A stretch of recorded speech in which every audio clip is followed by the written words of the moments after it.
Hello, ഇന്ന് ഞാൻ വന്നിരിക്കുന്നത് നെരിവേട്ട എന്ന ചിത്രത്തിൻ്റെ ഏറ്റവും പ്രധാനപ്പെട്ട അപ്ഡേഷനുമായിട്ടാണ്. വീഡിയോയിലേക്ക് മുൻപ് വീഡിയോ ലൈക്ക് ചെയ്യുക, ചാനൽ സബ്സ്ക്രൈബ് ചെയ്യുക.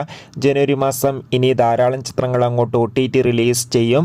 നമ്മുടെ ചാനൽ ഭാഗം പരിശോധിച്ചാൽ നിങ്ങൾക്ക് ആ വീഡിയോക്ക് കാണാൻ വേണ്ടി സാധിക്കുന്നതായിരിക്കും. ടൊവിനോ തോമസ് നായകനായിട്ട് വരാൻ പോകുന്ന ചിത്രമാണ് നെരിവേട്ട. എല്ലാ സിനിമാ പ്രേമികളും ഒരേപോലെയായിരുന്നു ചിത്രത്തിൻ്റെ ഓരോ അപ്ഡേഷനും അറിയാൻ വേണ്ടി കാത്തിരുന്നത്. ഫൈനലി ചിത്രത്തിൻ്റെ ഏറ്റവും പ്രധാനപ്പെട്ട അപ്ഡേഷൻ പുറത്തുവന്നിരിക്കുകയാണ്. ആ അപ്ഡേഷൻ മറ്റൊന്നുമല്ല, ഇന്ന് ടൊവിനോയുടെ പിറന്നാൾ ദിവസമായതുകൊണ്ട് തന്നെ ചിത്രത്തിൻ്റെ ഏറ്റവും പ്രധാനപ്പെട്ട പോസ്റ്ററൊക്കെ പുറത്തുവന്നിരിക്കുകയാണ്.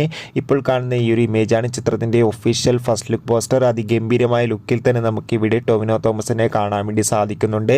ചിത്രം ഇരുന്ന മാർച്ച് മാസം തന്നെ തിയേറ്ററുകളിൽ എത്തുമെന്നാണ് റിപ്പോർട്ടുകൾ സൂചിപ്പിക്കുന്നത്. എത്ര പേരാണ് നെരിവേട്ട എന്ന ചിത്രത്തിൻ്റെ റിലീസിനായി കാത്തിരിക്കുന്നത് കമൻറ്റ് ചെയ്യുക. കൂടുതൽ സിനിമാ വാർത്തകൾക്കായി നമ്മുടെ ചാനൽ സബ്സ്ക്രൈബ് ചെയ്യാൻ വേണ്ടി പരിഗണിക്കുക. അടുത്തൊരു വീഡിയോയിൽ കാണും വരെ ഏവർക്കും ബൈ ബൈ.